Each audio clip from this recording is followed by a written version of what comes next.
Today we're going to look at how to solve a trig equation without using a calculator. And there are some things that we've previously learned that you're going to want to refer to. The special angle circle, your unit circle, and you need to remember how the hand trick works. Also, you will want to know your formulas for all 6 trig functions. So if you don't have those things handy, you'll want to pause the video and find them so that you will be able to use them as we go through the steps. Okay, you also might need to pause to write some things down as you're going through this video, but we're going to start with a basic equation where there's only one trig function involved. So in this case, there's only a cosine. If there's just a sine, just a tangent, just one trig function, then these are the basic steps we're going to follow. And the first thing is we're going to isolate the trig function.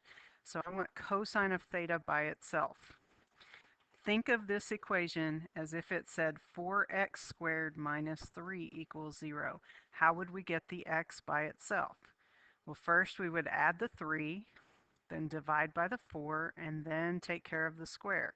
And we're going to do the same steps even though we have cosine.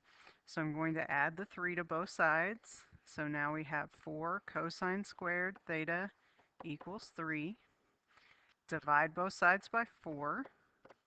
So cosine squared theta equals 3/4. And now to get rid of the square, we have to take the square root of both sides.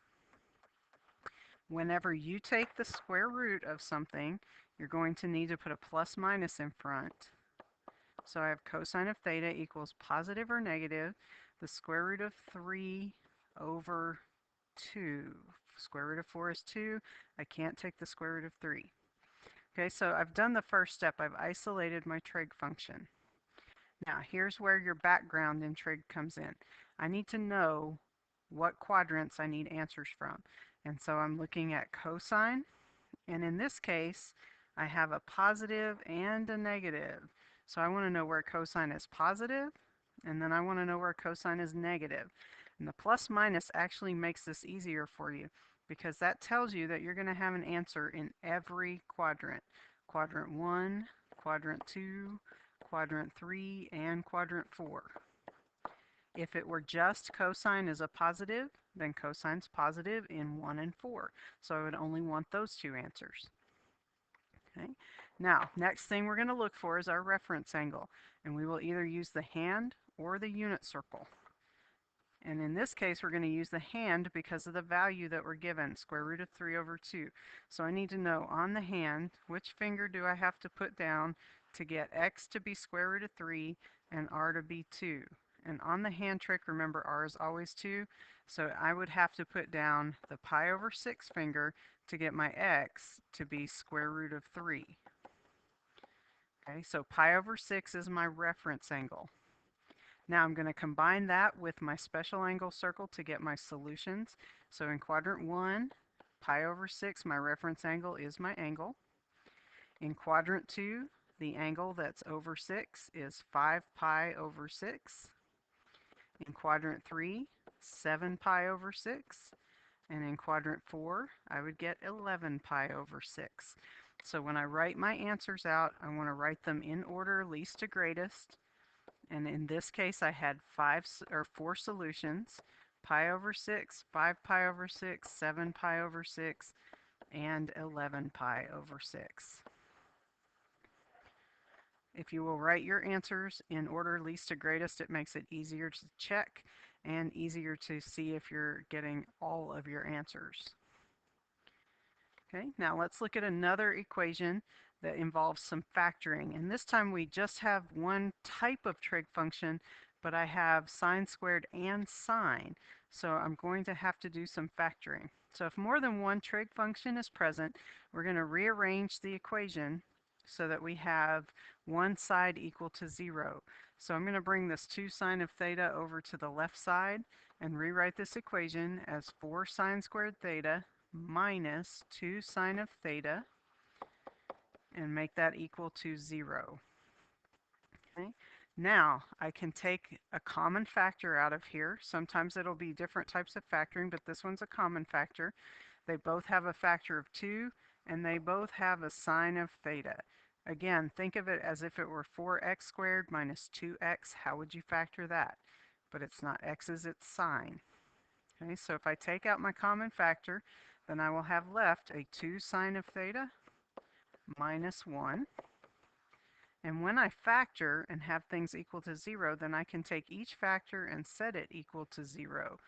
Okay, so I'm going to have two equations from this. I'm going to have 2 sine of theta equals 0, or 2 sine theta minus 1 equals 0. And now we're back to our basic steps where we want to get the trig function by itself. Okay, so if I divide by 2, I'm going to have sine of theta equals 0 on this left side. And if sine equals 0, I can't do that on the hand, so I'm going to have to think about my unit circle. Remember, your formula for sine is y over r. Okay, and we know that r is 1 on the unit circle, but what I really want, if I want the fraction to equal 0, I need y to equal 0. So where does y equal 0 on the unit circle? And that would be at 0 and at pi. So there are two answers for this part of the equation, 0 and pi. Okay. On the other side, I'm going to get the sine of theta by itself, so I'm going to add 1 to both sides. So 2 sine of theta equals 1. Divide by 2, so sine of theta equals a half. And now this time I want to think, where is sine a positive? Because it's positive 1/2. And sine is positive in quadrants 1 and 2. Okay, now let's think about our reference angle. Remember, sine is y over r. So on the hand, how do I get y over r to equal 1/2? Okay, so I need my y to be 1. So again, I'm going to use this pi over 6 finger. Pi over 6 is my reference angle, so that y will be 1. That gives me 1 finger for my y value. Okay, so pi over 6 is my reference angle. It's also my quadrant 1 angle. And then in quadrant 2, I would have 5 pi over 6. So I have 4 solutions to this problem. We're going to write them in order least to greatest. 0, pi over 6, 5 pi over 6, and then pi. And if you're having trouble putting them in order least to greatest, think about your special angle and unit circle and what order do they go as you move counterclockwise. Okay, now what if I have multiple trig functions? So in this case, I've got sine and cosine. Okay, if you've got more than one trig function, you're going to want to think about identities you can use so that you can reduce that down, especially if factoring is not possible. So in this case, since I've got cosine squared and cosine, I'm going to get rid of the sine squared. So let's think about the Pythagorean identity we can use for sine squared. And since we know that sine squared plus cosine squared equals 1, if I rearrange this a little bit, then sine squared is going to equal 1 minus cosine squared. And that's what I'm going to substitute in place of my sine squared.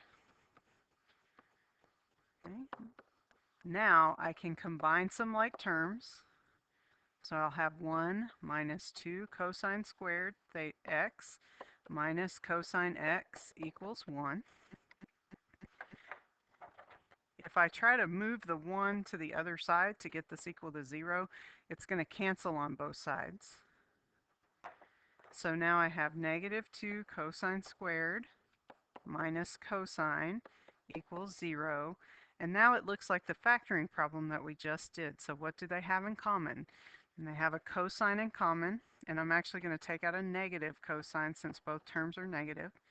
When I factor that out, I will have 2 cosine x plus 1. And now I'm going to make my two equations. So negative cosine x can equal 0, or 2 cosine x plus 1 can equal 0. Okay, negative cosine x equals 0 is the same as saying cosine of x can equal 0. So again, let's think about our unit circle. And on our unit circle, remember cosine is x over r. I need x to be 0 if I'm going to get x over r to equal 0. So where is x 0? And that is at pi over 2 and 3 pi over 2. So those are two answers to this equation.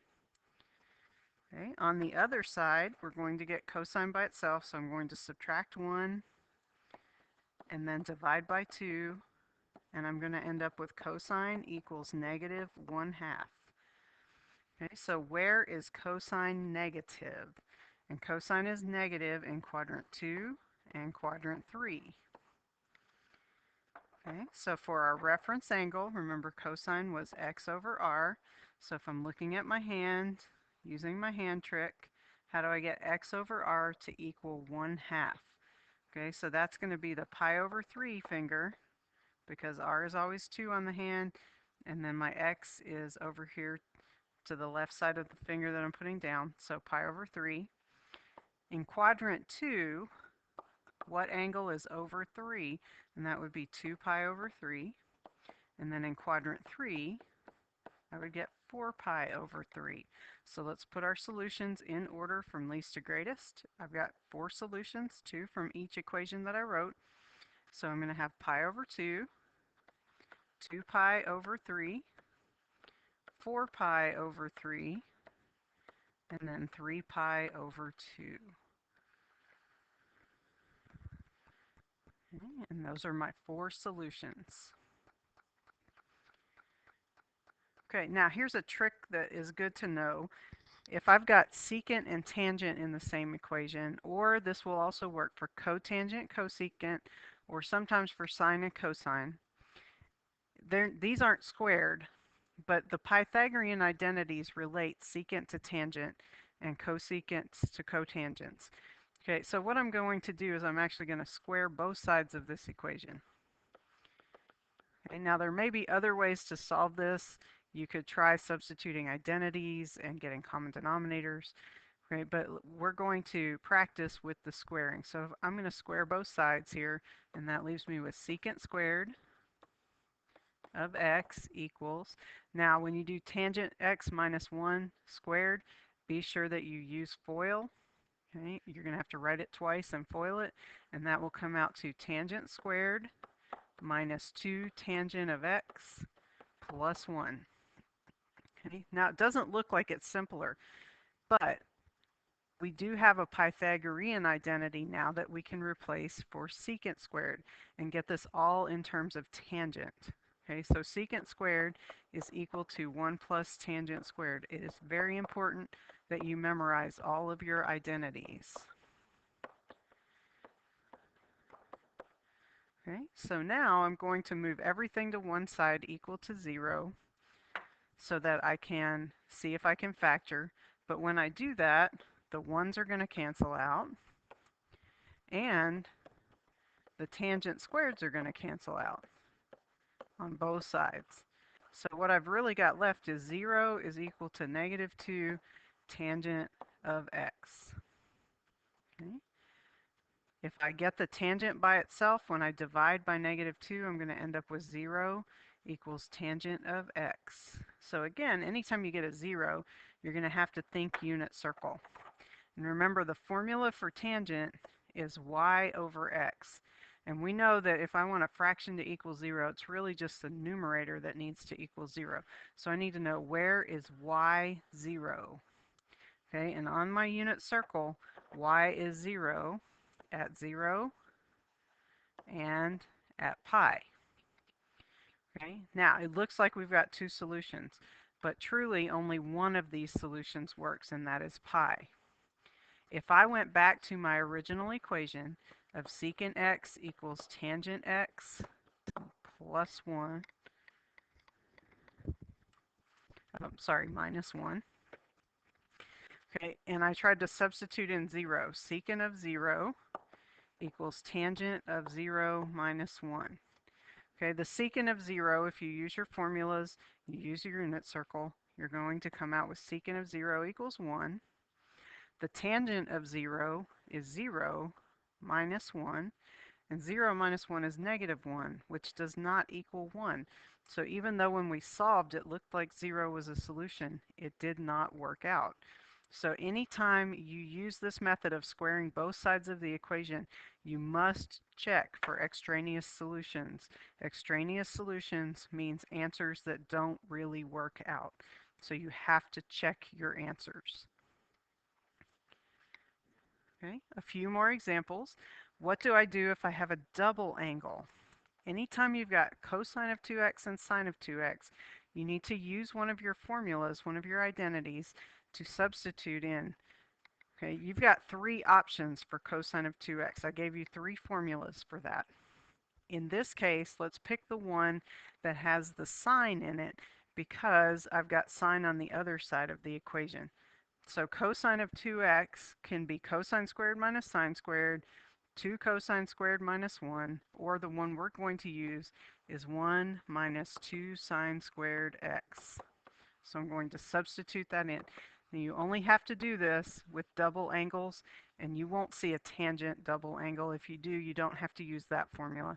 But sine and cosine you need to replace with a formula.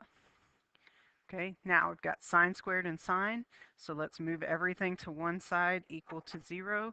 So let's subtract 1, and let's move this 2 sine squared x to the other side.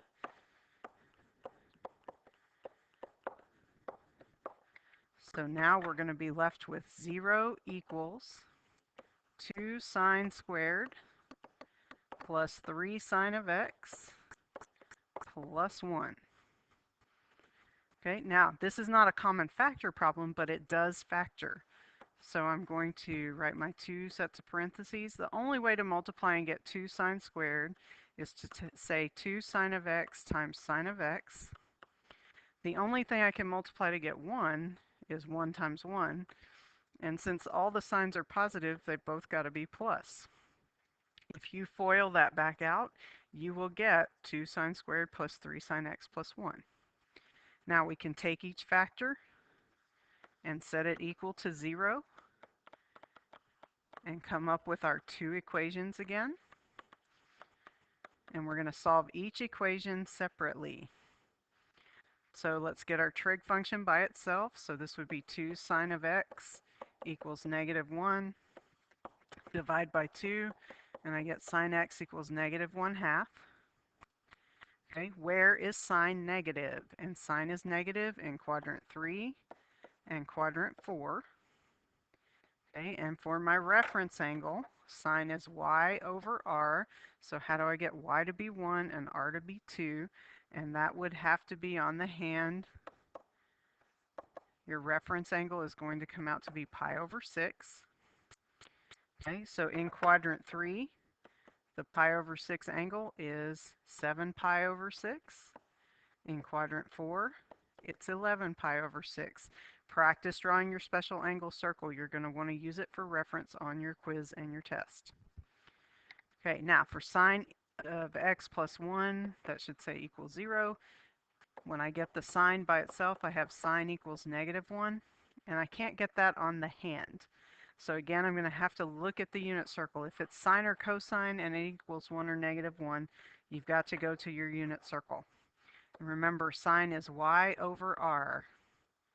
On the unit circle, r is always 1. So I want to know, where does y equal negative 1? And y equals negative 1 down here at 3 pi over 2. So my answer for this part would be 3 pi over 2. And when I write my solutions in order, I will have 7 pi over 6, 3 pi over 2, and 11 pi over 6. Okay, so you can see that some equations have more answers than others. It just depends on how it works out.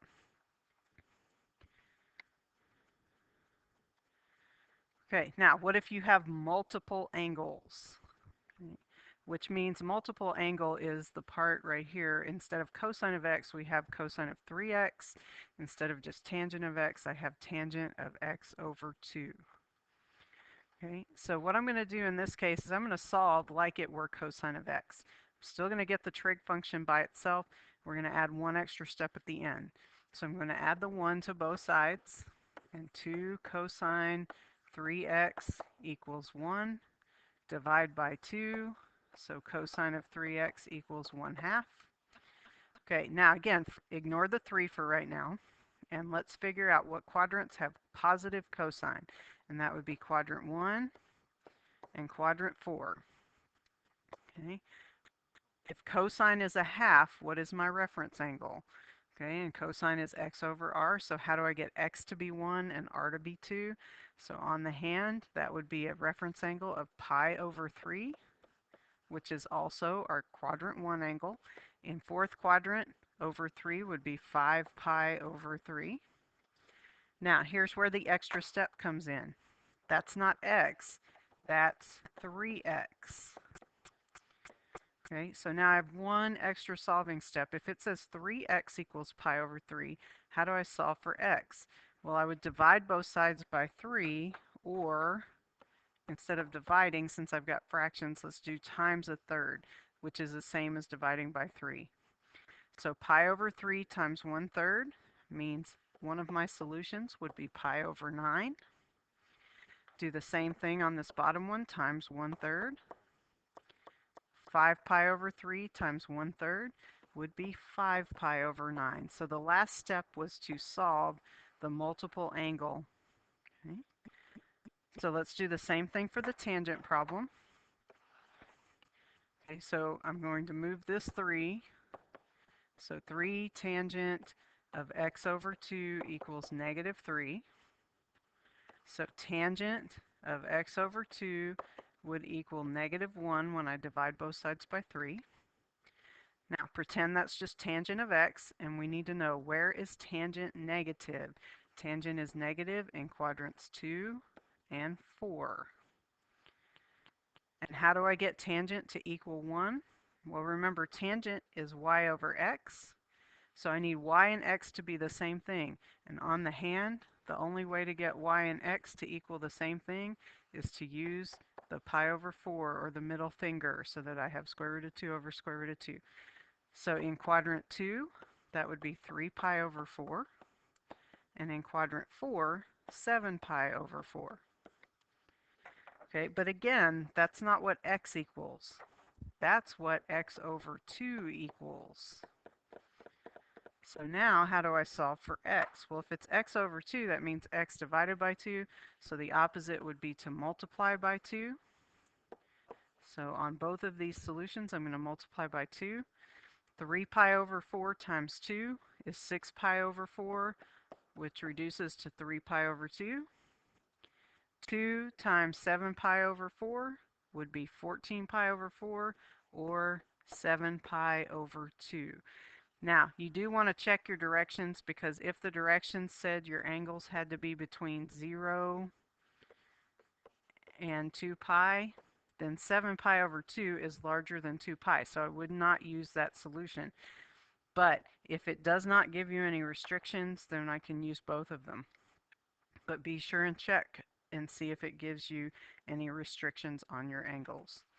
Okay, you should be able to get started on all 3 of your trig equation worksheets with these notes. Come to class with any questions about the notes, or if you have questions about any of the homework worksheet.